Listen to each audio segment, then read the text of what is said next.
It does not matter how many blogs you post. If it does not check all 6 of these boxes, then that blog will never increase sales in your business, driving daily sales the way that you want it to.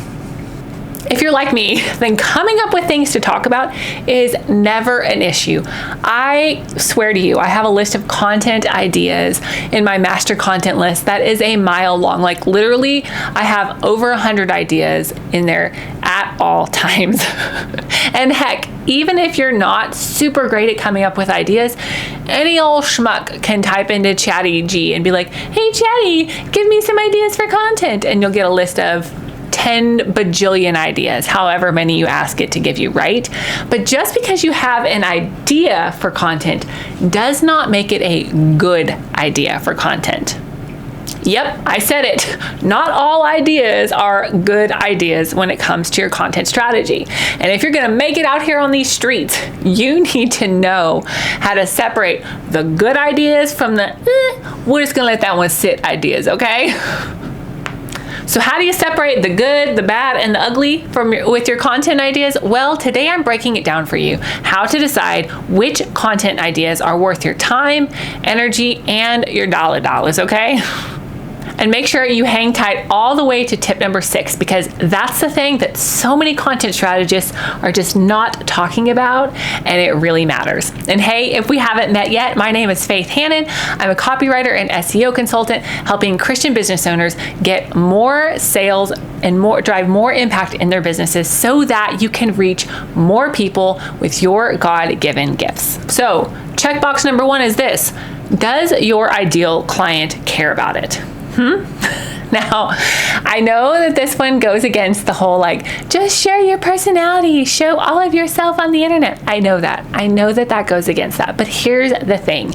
As a business owner, you need to be super dialed in on who your ideal client is. Yes, you may be passionate about 900 different things, kind of like I am, but that does not mean that those things need to make it into your content strategy, okay? Y'all, I could talk your ears off about so many things, but it's not relevant to what you're coming to me for help with, okay?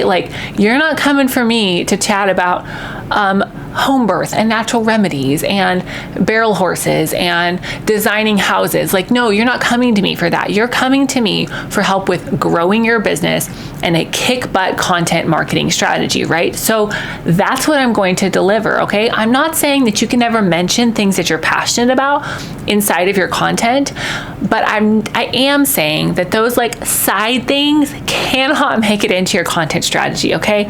Y'all really do not want me to write a blog about home birth and SEO and try to make it work together, right? Right. So you have to think through, number 1, does your ideal client care about this thing? And number 2 is this: does it fit within your client's buyer journey? Okay, so many things that, yes, they are kind of relevant. They're side topics to what we do, what we teach about. That's fine, but is it within the client buyer journey? Is it at the point that they're already aware that they have a problem, or are they still out here in la la land left field, don't even know that they have a problem that you can solve, right? Your content needs to be targeted towards people who are usually at least already aware that they have a problem and that there's a solution that they are at least searching for, right? So think through your client's buyer journey, right? Not just the whole journey of their life when they're actively searching as a buyer for the product or service that you sell. Number 3, and this is where AI has really changed the game, but I don't think it's a bad thing, okay? Is I want you to think and focus on content that is primarily mid to bottom of funnel. No longer do we need to be creating content about what is, right? The AI summaries are gonna take care of most of that. You're not gonna get the traffic, you're not gonna get the sales for things like what is questions, right? What is, you're not going to get the leads from those people just trying to figure out whatever the thing is, right? What is plantar fasciitis? You're not getting sales for that, right? But what are the best shoes for somebody with plantar fasciitis? You're going to get sales for that if you write content the right way. So think through, where is this piece of content in the funnel, right? Is it mid to bottom of funnel? If it is, then great, it checks box number 3. Number 4, is it actually being searched, and how is it being searched, okay? Now, this video is not about keyword research, but if you have not yet grabbed my Keyword Research Kickstart, then go grab that. I walk you through how to use Ubersuggest, my favorite keyword research tool, the easiest way. I tell you exactly what to use, exactly what to ignore, and how to find the keywords that are going to help generate traffic and sales for your business. So checkbox number 4 is it actually being searched, right? You don't want to waste your time and your energy and your money creating content around something that's not searched, right? In the way that it's being searched, because sometimes the words that come out of people's mouths in your market research or your conversation with your friends and the words that they type with their little fingers are vastly different. And so you need to make sure, checkbox number 4, that you are writing content talking about your services, your goods, whatever you're selling, in a way that lines up with how it's actually being searched. Okay, and number 5 is this. Can you write with EEAT, expertise, experience, authority, and trustworthiness, okay? Now, there are a lot of things in this world that you have experience about, but maybe not expertise, okay? I have a lot of experience changing poopy diapers, right? But that doesn't necessarily make me an expert, okay?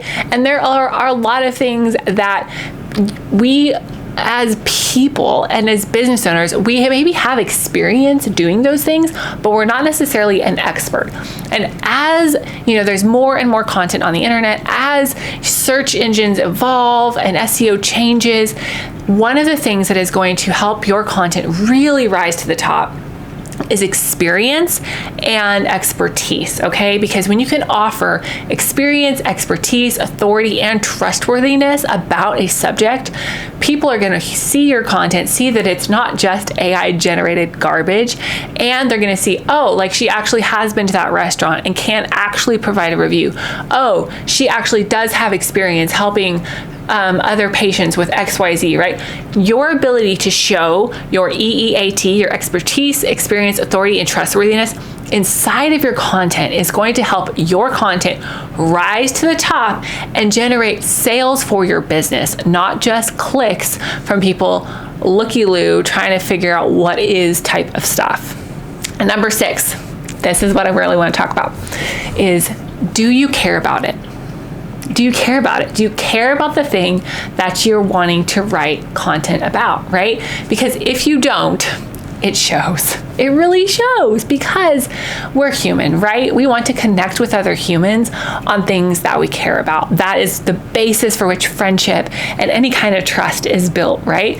And if you don't actually care about the topic that you are writing about, it shows, all right? And your customers are gonna know. They're gonna know, they're gonna know, they're gonna know. And it's not gonna ultimately generate sales for your business anyway, so why waste your time?